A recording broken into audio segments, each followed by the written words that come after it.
The sophisticated room buzzed with conversation, the soft clink of glasses adding to the lively atmosphere.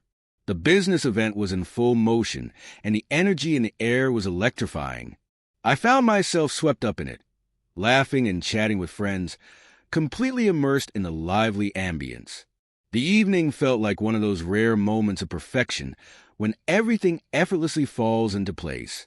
A couple of drinks had eased my tension, making me more open and carefree, while the excitement of the crowd amplified my own. On the edge of it all stood Victor, my husband, quietly observing from afar.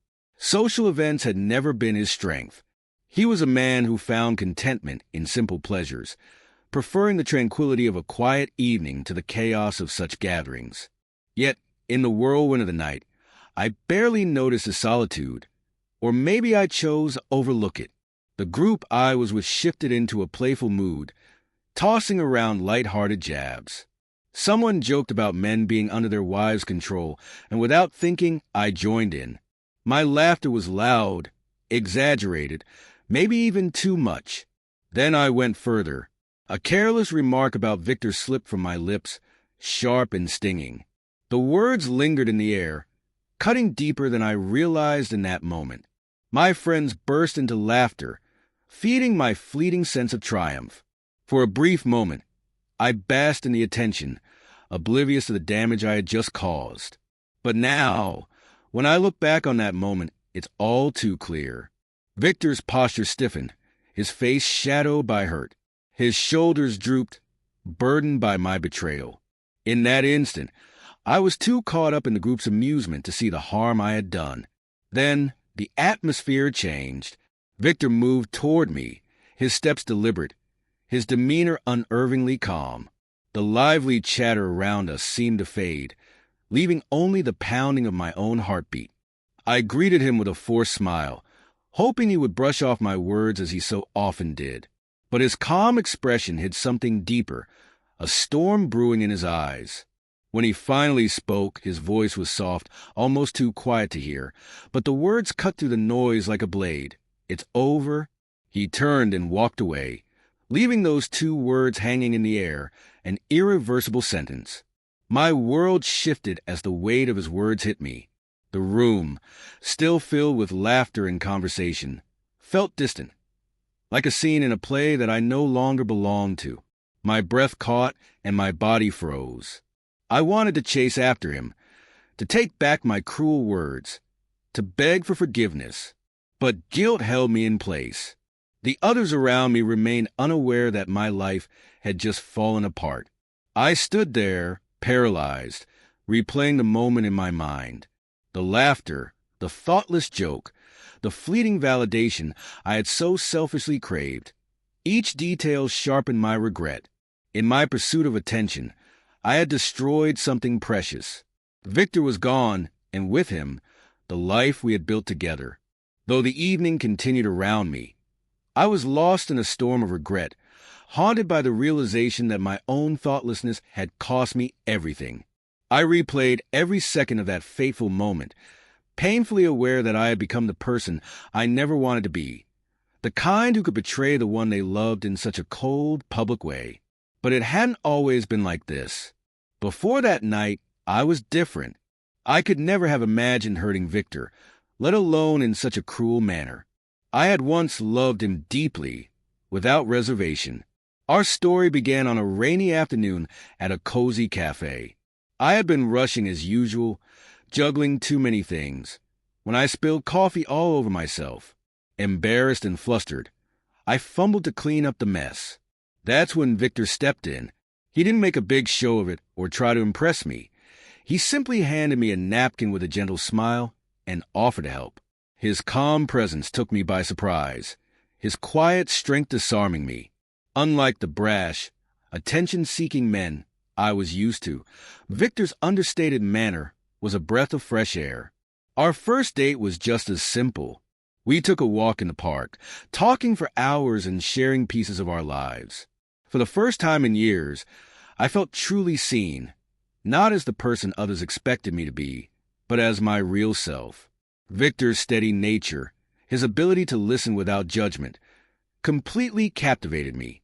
As we grew closer, I discovered a man with quiet ambition and a deep sense of purpose.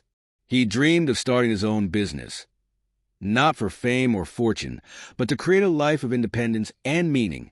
I admired his patience and his ability to find joy in the journey, not just the end goal. He grounded me in a way I hadn't realized I needed. One rainy day, much like the one when we first met, I knew I loved him. We had planned to go out, but the weather kept us inside.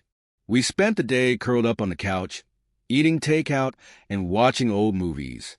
As I looked at him, his face lit by an unguarded smile, I felt a deep, quiet happiness. It wasn't the fiery passion of infatuation, but a steady, comforting love that made me feel safe. A year later, we were married in a small, intimate ceremony. As we exchanged vows, I believed every word with all my heart. We promised to face life's challenges together, no matter what came our way. But somewhere along the line, I let those promises slip through my fingers. Perhaps I lost sight of the person I once was. Perhaps the downfall of our relationship was something we both contributed to.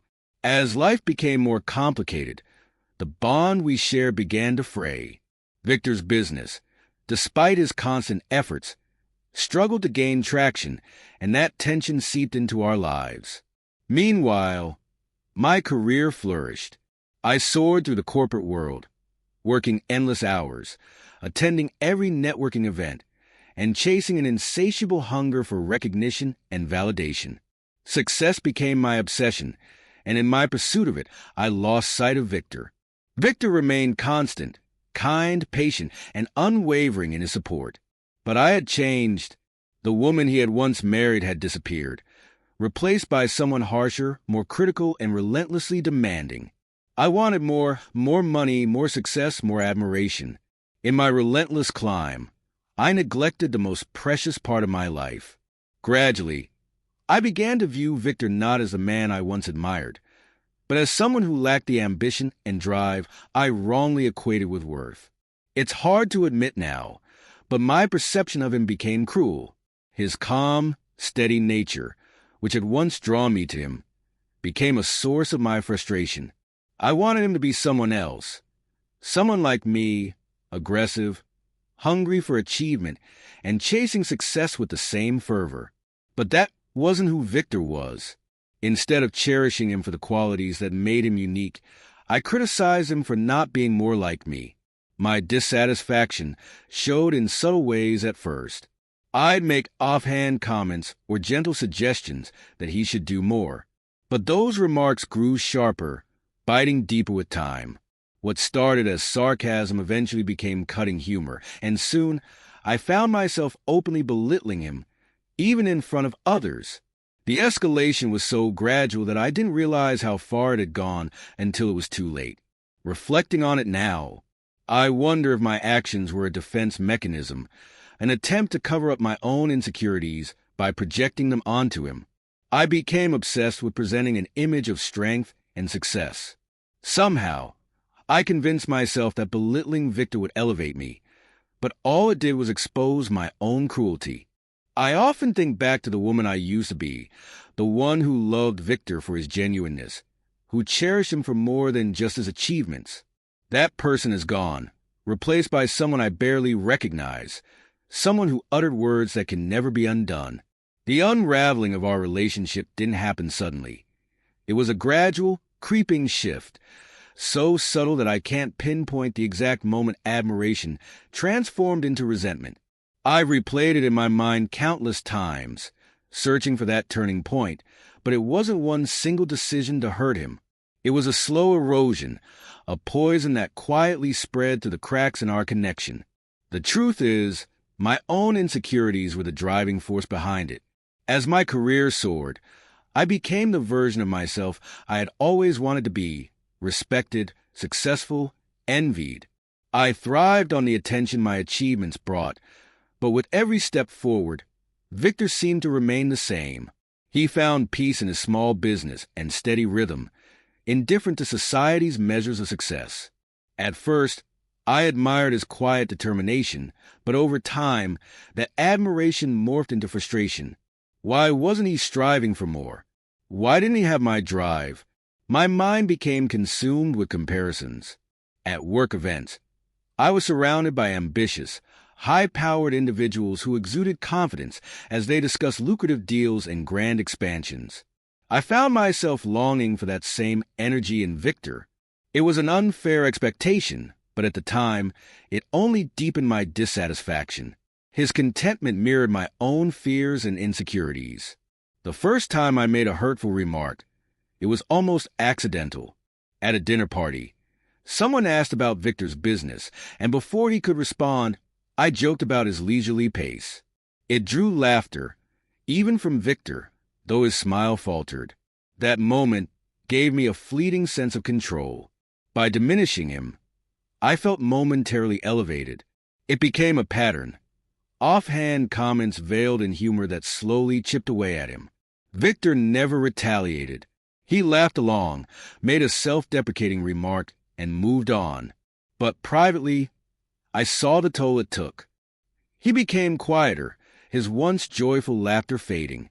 I told myself he was just stressed, but deep down, I knew better. I was driving a wedge between us, and he was pulling away. Even though I saw his pain, I didn't stop. I couldn't.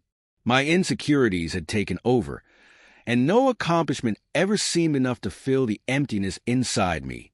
I used Victor as a scapegoat, projecting my own feelings of inadequacy onto him. Belittling him gave me temporary relief, but it caused lasting damage. My words grew sharper, my criticisms more biting. I questioned his decisions, accused him of being lazy or unmotivated about our future.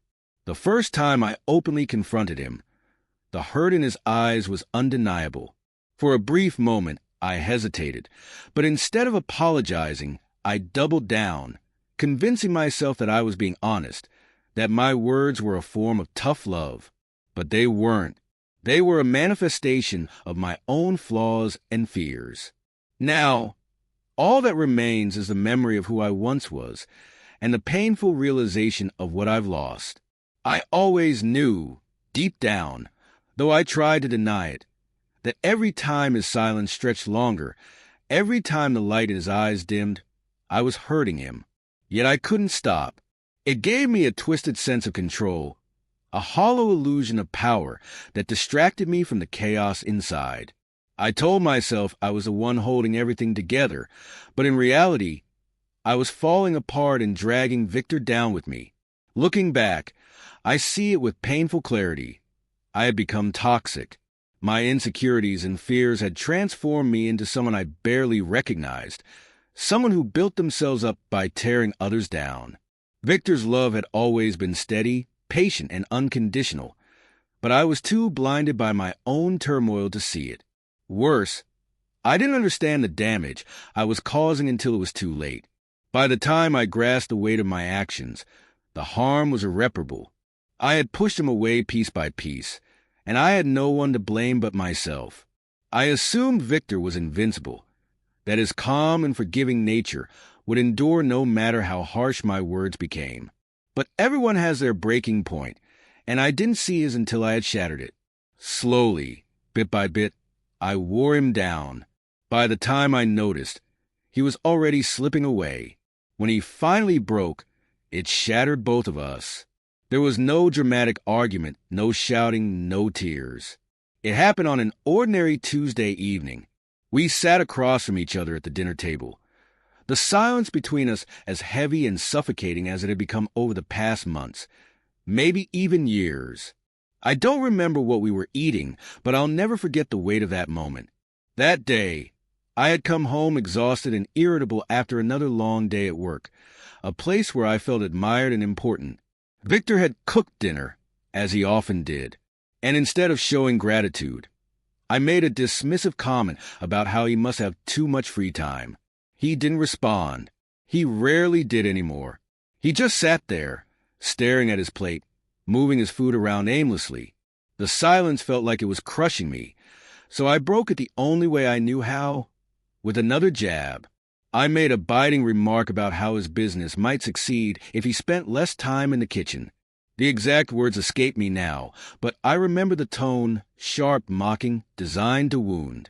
Victor usually deflected such comments with a self-deprecating joke or a change of subject, but this time he didn't. He set his fork down, looked at me with an expression I wasn't prepared for. It wasn't anger, as I had expected. It wasn't a snap or a yell. It was quiet resignation. "I can't do this anymore," he said softly, his voice barely above a whisper. At first, I didn't fully understand. His words weren't dramatic or loud. They were calm, deliberate, and devastating. They chilled me. "What are you talking about?" I asked, my tone sharper than I intended. "You can't do it anymore." He met my gaze, truly looked at me for the first time in years. His eyes reflected exhaustion, pain, and a sorrow I hadn't noticed before. "This," he said, gesturing between us. "I can't keep pretending everything is fine. It's not. It hasn't been for a long time." A wave of panic surged in my chest, but I tried to dismiss it. "Don't be ridiculous, Victor," I said, clinging to control. "We're just going through a rough patch. Everyone does." He shook his head slowly. "This isn't a rough patch, Anna. It's something broken, and I don't think I know how to fix it." I opened my mouth to argue, to plead, but he silenced me with a look. "You've been pushing me away for years," he continued, his voice heavy with weariness.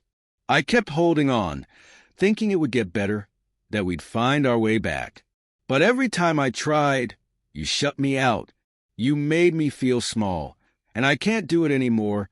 His words hit me like a blow. This wasn't how I'd imagined things would go. I had always thought that if we fell apart, it would end with shouting, tears, and eventual reconciliation.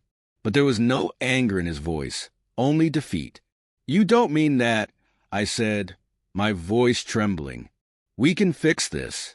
We just need more time." He shook his head again. "We've had time, years of it, and this is where it's brought us." Desperation gripped me. "Victor, I'm sorry," I blurted, the words foreign and awkward. "I didn't mean to hurt you. I was just frustrated, but we can work through this, can't we?" For a moment, I thought he might relent, but then he shook his head again, his eyes full of sadness. "I don't think I have anything left to give." The silence that followed was unbearable. All the control, all the power I had clung to so fiercely slipped through my fingers in an instant. "I love you, Anna," he said quietly, "but love isn't enough anymore. Not when it's so one-sided." I wanted to beg him to stay, to promise change, but the words wouldn't come. After years of pretending I didn't need him, that I was stronger without him, I didn't know how to ask for forgiveness. He stood, his movements deliberate and heavy. "I'll stay at my brother's for a while," he said, avoiding my eyes. "We both need some space." And then he was gone. The soft click of the door echoed in the suffocating quiet of a house that suddenly felt too empty. I sat there, staring at the empty chair, replaying the moment over and over. I had pushed him too far, too many times, and now he was gone. I had no one to blame but myself. I had driven him away with my bitterness, my need for control, and my inability to recognize how much I had hurt him. And in that moment, I realized something I had refused to acknowledge for years. I had lost the best thing I had ever had.